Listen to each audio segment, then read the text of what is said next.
Good morning, good afternoon, good evening, everybody. Welcome back to the Bunker Buddies podcast, where we talk about cryptids, conspiracies, mysteries, much, much more. My name is Blackout Brannon, one of your co-hosts. I'm your other co-host, JD. And today we are going to be talking about doppelgangers. All right. So before we hop into that, let's introduce our BOP, our Beer of Podcast. Today, this was a gift that we've received. This is State 48 Mango Wheat. I believe I've had this before, but I don't think it's been a feature on the podcast. I don't think so either, and I did not do my research. All right. You need to do your research on the actual... On the Mango Wheat, yeah. Okay. By the way, did you hit record on that end? Yes, it's recording on my end. Cool. Perfect. Awesome. Great. Perfect. So let's go ahead and give our beer a taste. Wow, very foamy. Mine did not foam as much. Is it because I'm an idiot and was shaking it around? Probably. And there's a possibility. It's not bad at all. Nope, 5% ABV. I've definitely had worse beers over the last 48 hours alone. Yeah. But you do have to appreciate the design on the can. Oh, yeah. Actually, you know what? The more I'm drinking, the more I'm liking it. This is definitely a beer you would like. So grab your beer, get ready, hop in, because we are going to be talking about doppelgangers. Oh, that was really quiet. Yeah, that was. You want to try that again? Why is it blinking? Oh. Doppelgangers, because it was doing my thing. Okay. Oh, I can't hear anything on my headset right now. There we go. That's much better. All right.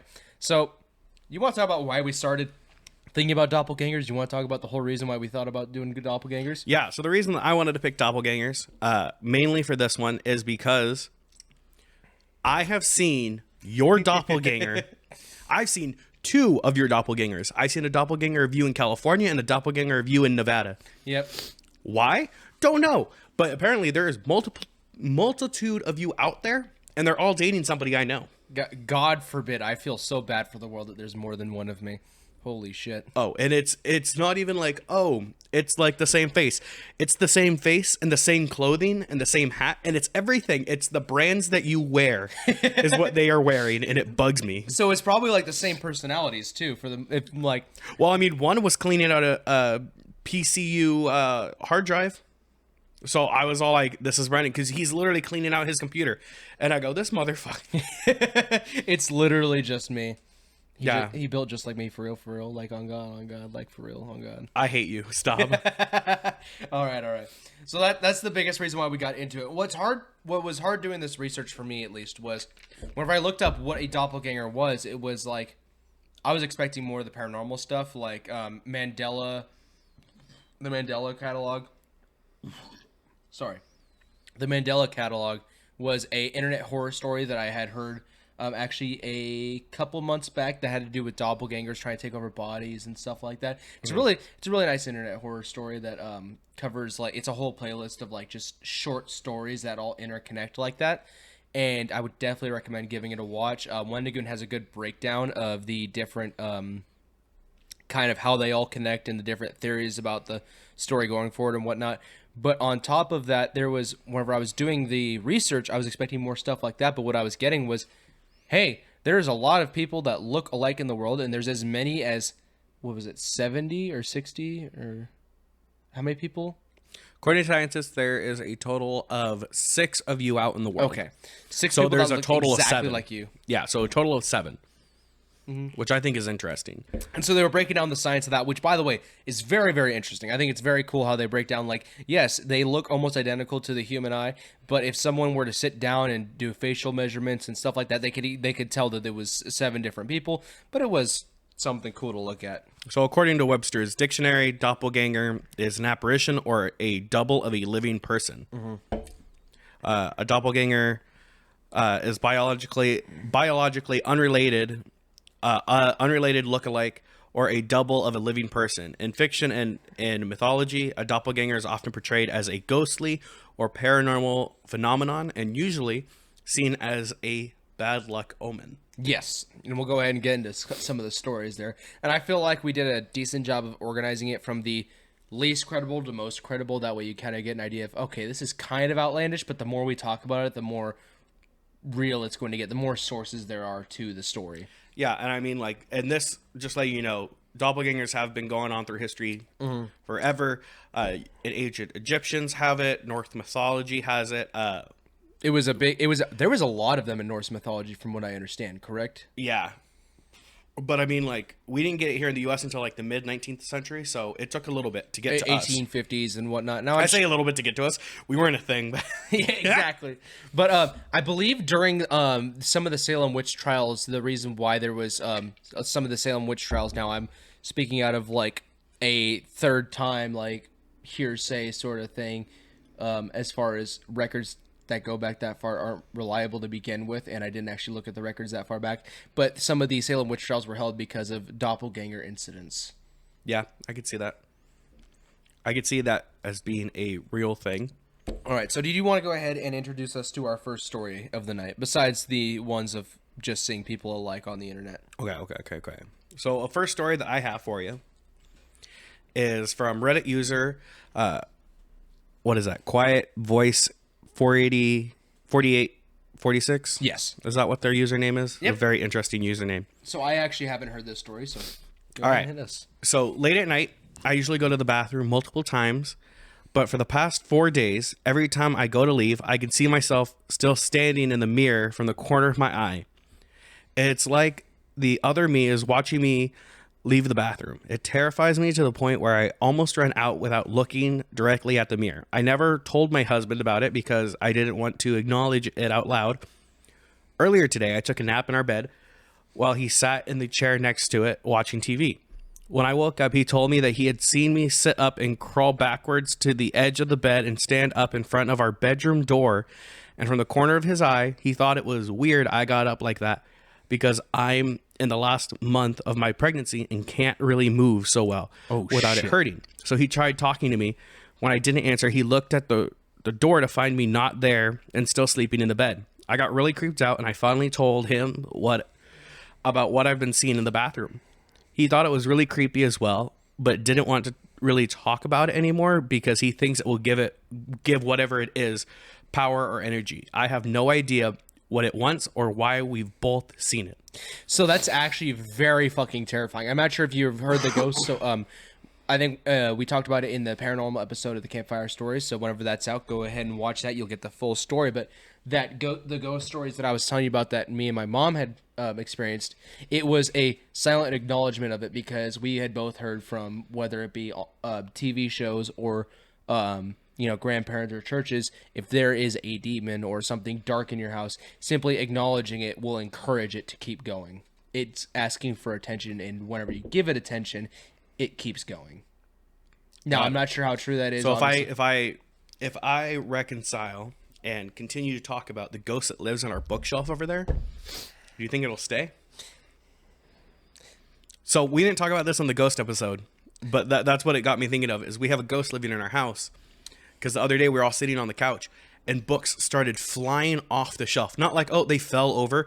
They were launched across like the living room. One book tore in half. It knocked over a bus of Abraham Lincoln.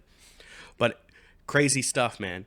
So if we acknowledge it, it might happen again. I'm looking directly at it, hoping it would happen. And see, that's why I'm silent the whole time, because I still have that superstition my mom gave me. If you don't talk about it, eventually it'll just chill out.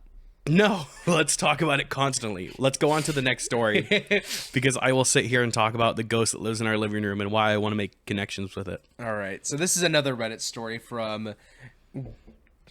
It's like... Is that Gay Fury? It's Gay Fury. But it's got a bunch of the numbers instead of letters. All right. So when I was 9, I stayed home sick, quote unquote sick, from school. Mm-hmm.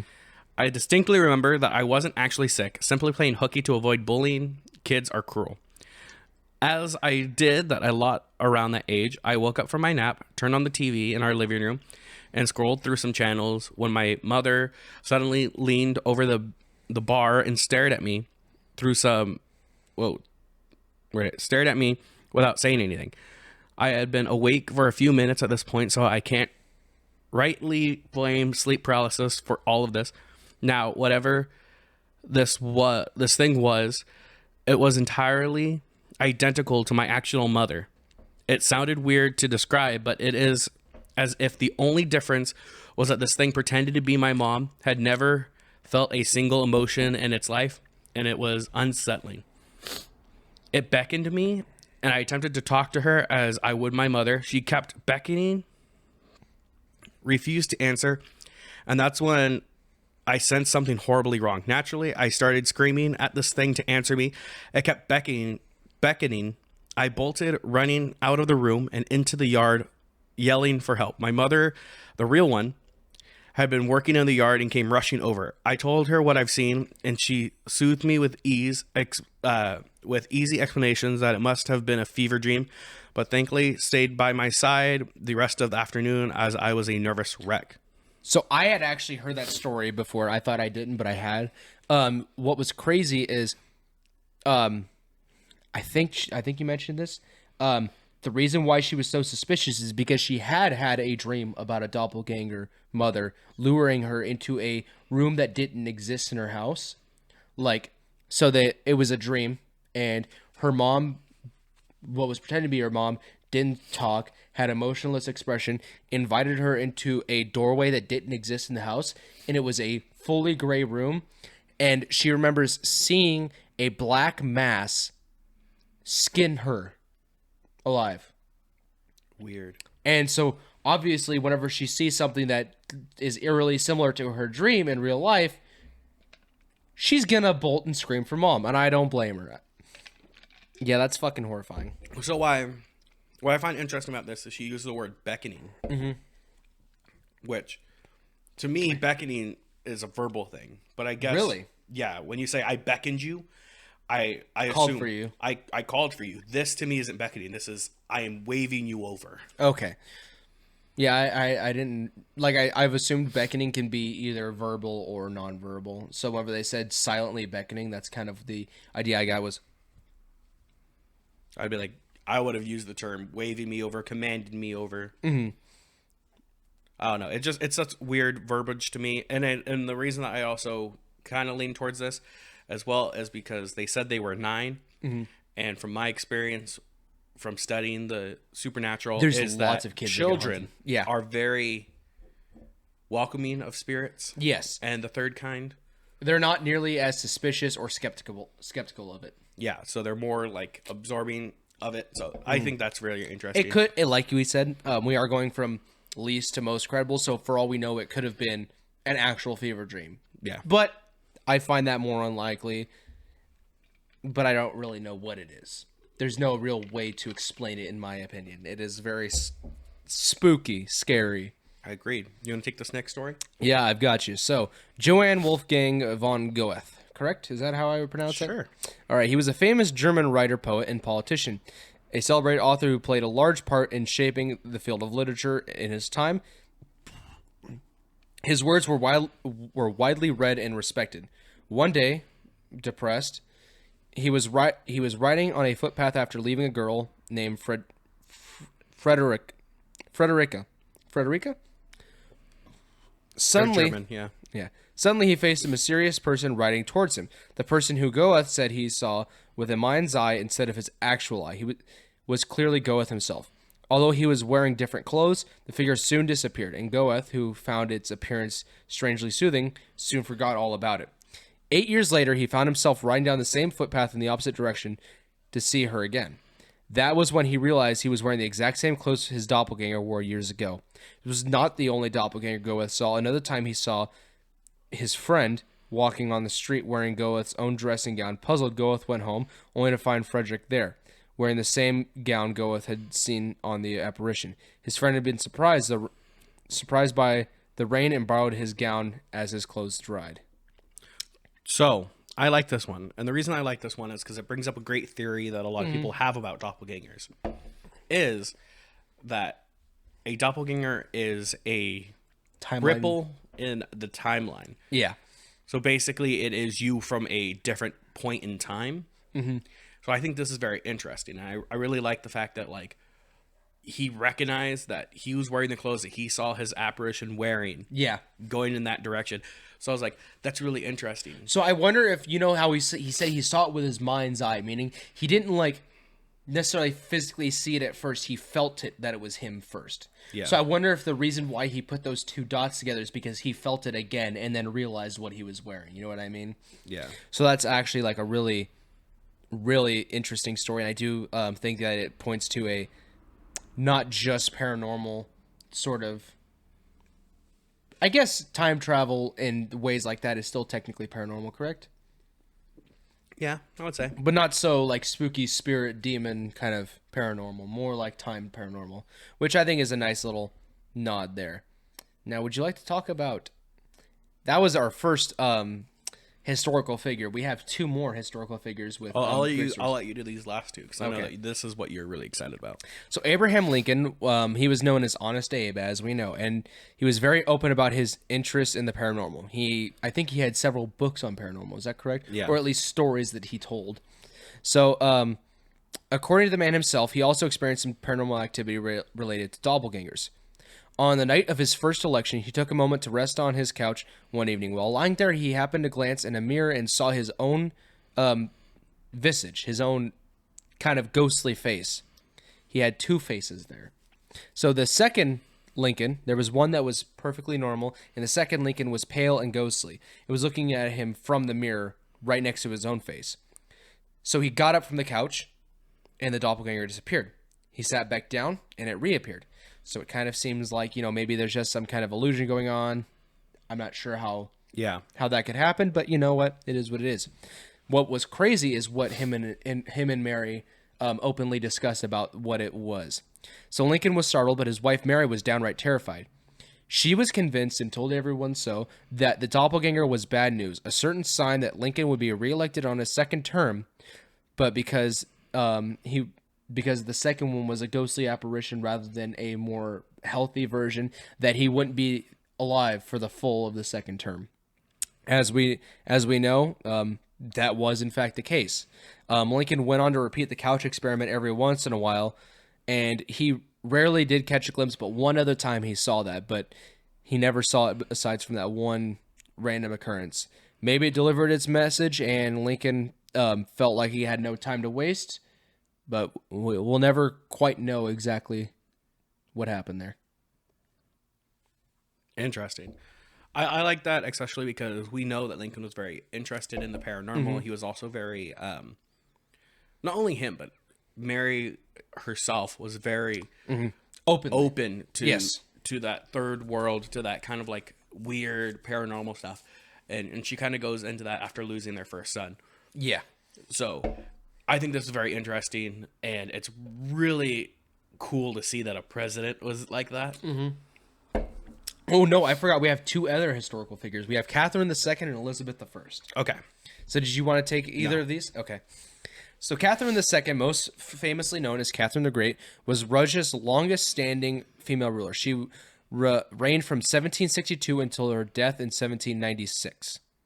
Catherine the Great became Russia's empress when her husband, Peter III, of the Romanov family, was assassinated. In 1796, Catherine was woken up by one of her shocked servants, who claimed that they had just seen her sitting on the throne room. All of the servants there could have sworn they saw her come out of a room that she wasn't in and sit on the throne, so they went to go wake her up. Puzzled, Catherine got out of bed and decided to see for herself what the commotion was. When she entered the throne room, she saw an exact replica of herself sitting on the throne. Her doppelganger seemed very tranquil in demeanor. Nevertheless, Catherine ordered her sentries to shoot the apparition, as she did not comply with the orders to get out of the throne. No information could be found on whether or not the doppelganger vanished after being shot at, or if there's no concrete hearsay. It's all hearsay based on what happened. Some say she just vanished. Some say that she stayed there and then walked away. Mm-hmm. There's no real, but the most common one is that they just vanished basically like smoke. But very, very shortly after, I believe within a few weeks of this incident, she did die of a stroke. That's weird. Mm-hmm. And that was definitely one where there was lots of commotion. Everybody was freaking out because there was a doppelganger sitting on the throne. There was, now granted, this is back in the late 1700s, so there's not a whole lot of how much of that documentation was real, how much of it was a story that someone wrote that everyone kind of just assumed was firsthand news, we'll never really know for certain. But it does seem very plausible compared to other stories. Yeah. That's interesting. Now right. We have Elizabeth the First. Oh, no, we also have Amelie Sag... You have quite a bit of stories left. Yeah, we do. Holy crap. All right, I forgot how many stories we had. Let's go to Elizabeth the First then. All right. Elizabeth the First was also known as the Virgin Queen. She was the daughter of the infamous King Henry King Henry VIII and his second wife, Anne Boleyn? Yeah, Anne Boleyn. In 1558, Elizabeth succeeded her half-sister, Queen Mary I, where she spent 44 years on the throne. Queen Elizabeth I is best known for establishing English Protestant Church, which would later evolve into the Church of England. Though expected to marry and produce an heir, Queen Elizabeth remained celibate, and a cult following grew around her as a result. She was the last Tudor to rule England. It is reported that Queen Elizabeth I told her advisors that she had come upon her doppelganger laying in the Queen's bed. Her replica was described as motionless, pale, and wan. The Virgin Queen was frightened of this apparition, taking it as a bad omen. Shortly thereafter, the Queen fell into a fit of illness and melancholy on March of 1603 and died on the 24th of that month in that very bed. That's so weird. That is fucking creepy. So these royalties are basically seeing apparitions of themselves shortly before their death. And in this case, it was of her death. So that kind of leans more into the timeline paranormal rather than spiritual paranormal. Yeah. So also, what do you make of that one where she sat on the throne? I don't know. Because that one doesn't seem necessarily like it could have been a timeline one. Because how many times did she go to sit on the throne? It could have just been a blending of the timeline or whatever you would call that. Yeah. I don't really know. I have no idea. No theories? No. Nothing? You keep looking at me for answers, and I don't have anything for you. These are your stories. That's probably why I like Doppelganger so much, is because there just really is there's no answer for it. Yeah. Especially for this next one where there's so many witnesses. So, I'm not sure how to pronounce that. Emily, I'm just going to call her Emily. I'm not even going to try and pronounce her last name. Seiji. Amelia Sage. Amelia? I don't see any A there. I'm going to say... I mean, it could be Emily. I don't know. She spelt it wrong. She's the one who doesn't know how to spell. Exactly. She was actually one of the fascinating reports of doppelgangers. Because she had been fired from 18 jobs by this point because of her doppelganger creeping the kids out, as well as just causing mayhem just seeing two of this person. She was a teacher in America, I believe, correct? One of the fascinating reports about her doppelgangers was written down by Robert Dale Owen, who recounts the tale of the 32... No, it was French. Yes. I was trying to correct you, but I was like, just read... Sorry. The 32-year-old French woman named Emily Sage, and she was a teacher at Pensionnat von Neuweckel. That's French. I am not French. I have not even tried to learn French, so... It's pronounced I surrender. Listen. Listen, Linda, listen. As much as I love giving the French shit, they did help us out in the Revolutionary Wars, so I'm not going to give them too much shit. Who started Vietnam? Good point. Anyways, so her most famous story, because she has several stories about different doppelgangers getting her fired from 18 different jobs. She was a teacher in an exclusive girls' school near Walmar in what is now Latvia. One day in 1845, while she was writing on the blackboard, her exact double appeared beside her. The doppelganger precisely copied the teacher's every move as she wrote, except that it did not hold any chalk. 13 students in the classroom witnessed the event. During the next year, I'm not sure if this is at another school. I don't think she was fired for this specific event. But during the next year, Sage's doppelganger was seen several times. The most astonishing instance of this took place in full view of the entire body of 42 students on a summer day in 1846. As they sat down on long tables working, I believe it was an art teacher, one of the teachers left the classroom and left them alone in there for a short amount of time. They could see Sage in the school's garden gathering flowers. headmistress to talk to the headmistress. Sage's doppelganger appeared in the chair, while this real Sage could be seen in the garden picking up flowers. Now, there was other reports I read about this saying that while she was picking flowers, they could see her lose energy and become more lethargic as the doppelganger appeared in the chair in front of their class. Two girls approached the phantom and tried to touch it, but it had some resistance.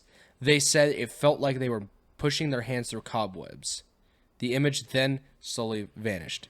When asked about this, Amelia herself was at a loss. She had never seen this twin of hers who was ruining her life and thus had no control over it. Either because of this ethereal entity,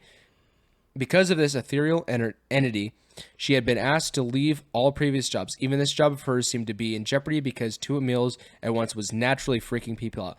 Many parents had started taking the children out of the institution, and reluctantly the principal had to let Amelia go, despite her diligent nature and capabilities as a teacher. So all I want to say is you as a parent suck. This woman's trying to make a living and you're like, my kid's scared. I don't give a shit. What happened to the good old days? You just beat kids with a ruler. All I'm saying is, listen, don't trust your kids. Because these days in my head, this story is some kids made a joke. The joke turned into a rumor. Other kids passed it on and kept getting this teacher fired because it was... From 18 different schools, though? Yeah. You think it carried on from 18 to 19 schools? Yes. Look at me. Yes. Because kids suck. He does have a point, but do they suck that bad? Kids suck that bad.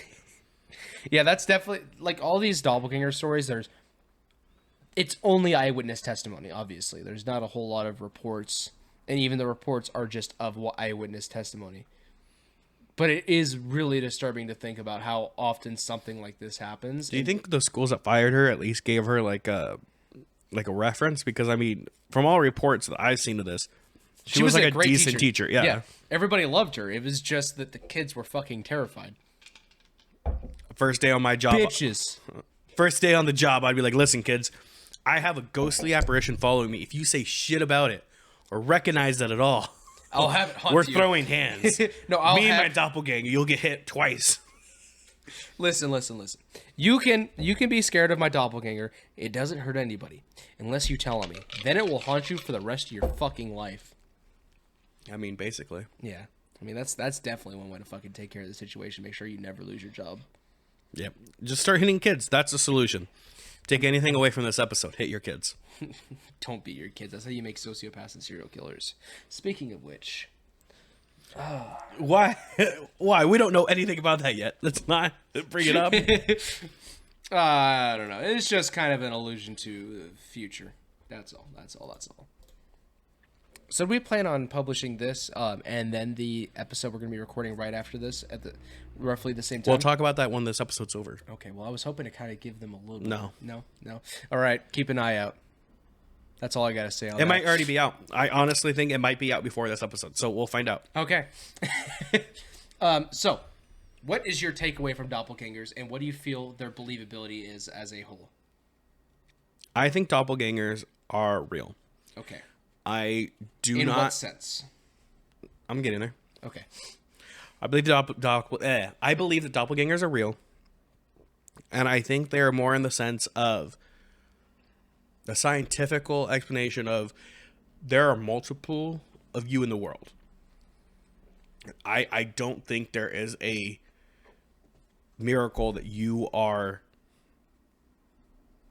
one of a kind. I honestly think, I think that is beyond crazy to me. I think there is the possibility with the limited atoms in the world, the limited chemicals that we have, in the limited building blocks of life, I think it is possible to have multitudes of you, even if they are in your lifetime. So what if I told you that those people that I was telling you about that can sit down with pictures of people and tell them apart, even if everyone else just like, what if I told you they have proven mathematically that your face is as unique as a fingerprint? Fingerprints aren't that unique though, and we've proven how like irrelevant fingerprints can be. That is not true, as the chances of two people having the same fingerprint in the same lifetime are like 1 in like 3 trillion. Yeah, there's plenty of people. There's not 3 trillion people in the There's world. plenty of people. There's not 3 trillion people. We don't know that. There's plenty of people. Plenty of people. I don't think fingerprints are that unique. I want to see you argue that in a court of law whenever you're held for robbery. robbery. They have me. We have fingerprints. So? I got fingerprints too. Well, they're yours. I don't know how that's relevant. No, but I mean, like, if you, like, break down mathematically, but I mean, like, I'm not talking, like, the angles of your nose or anything, but, like, if like, you look like someone else, you look like a doppelganger. I'm going to bring up one of my favorite shows of all time. Okay. How I Met Your Mother. All right. And all I'm going to say is they all have doppelgangers, and I believe this is true, and it is, like, slight variations of yourself. Mm-hmm. So, I mean, like, they have, like, does it like if you've ever watched How I Met Your Mother, Ted has like a luchador Ted that goes out. Barney's doppelganger is Lily's gynecologist, or I don't know if it's her gynecologist. I just know that she goes in there to get tested to make sure that she's still able to have children and stuff. Mm-hmm. But it's Barney with a beard, and that's really funny. Marshall, I think, sells like insurance or is like an attorney of law, but in Spanish. So it's like a Spanish version of Marshall. And then Lily has a stripper doppelganger. You know what I think is actually fucking amazing is like it almost has the uncanny valley factor too. So like in real life, whenever the people that were like being confused with each other online, it's the people that knew them were like, that looks almost like her. Something is off though.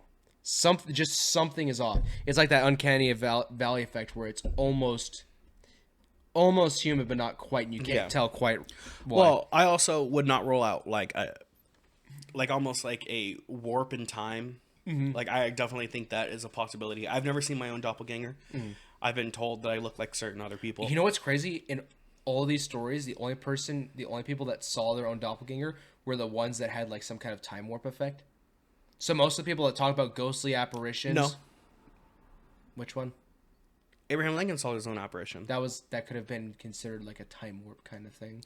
Would you consider that a time warp kind of thing, or would you consider that an omen? You know, that's a good point. So there's... Because even with, what's her face, Catherine, who saw herself in the chair, would those be time warps, or would those be more of warning omens? Because technically... Yeah, she gets up and down, so you can argue that, yeah, it's a ripple in the timeline, so she's always on the throne. But with Abraham Lincoln, it was when he was sitting down, and there's him, and then a pale version of him. Okay. So that, to me, seems more like a warning omen. Who else had something similar? That was the Queen Elizabeth I, who saw herself dying in the bed. Yeah. So, again, like, those... I would argue maybe not... Okay, so I was wrong on that. Maybe not timelines, but definitely what's-his-face who went riding on horseback through the passage. That I'm like, okay, timeline, ripple effect. I think that's very interesting. I believe that. I think omens are real. I don't necessarily think that all omens are doppelgangers, but in some instances, I could see how that can come to be. Yep. And so I'm going to go kind of like doppelgangers being omens. I can't. I'm gonna put that on like a very, very, very, very, very rare occurrence of that being real. Paranormal doppelgangers, I'm gonna say, is probably even lower. You know, I like internet horror stories about them. I think it's a really cool theory. I think it's a really cool like horror instrument. I don't think it's very realistic as far as like spirits and ghosts are concerned. But I do think the more common one of like time warps are still even less so. Now, granted, we don't know. Like, yeah, we kind of know about how time works, but there's still a lot. Physics. Like, it's almost like two universes are like colliding, which I believe is a possibility.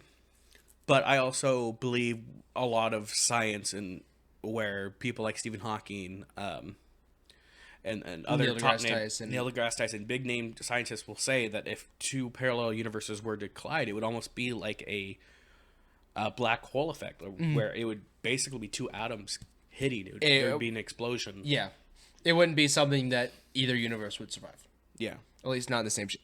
And so it's, like I said, we don't know. I'm going to say it's pretty low on the plausibility scale. And I think, like what you said, of people looking similar is way more common, especially now that we have access to anybody. I could connect with somebody in freaking France if I knew their language very easily from my own couch. So the fact that you have that many pictures of everybody going around the internet, the chances of you seeing doppelgangers like what you saw of me is extremely likely compared to. Yeah, I thought it was weird because it all happened in one day from like two different people. It was all on Snapchat that I got sent. People sent me Snapchats of their significant others, and I was just like, "This looks like my roommate." I was like, "Whoa." You know with yours? No. Okay. Don't touch my. Got it. I'm gonna touch it. Did I spill some? No, you just shot some in the back of my mouth. I'm so sorry. You're the worst. I know. I'm not the worst. I'm Brandon. All right, and that's the show.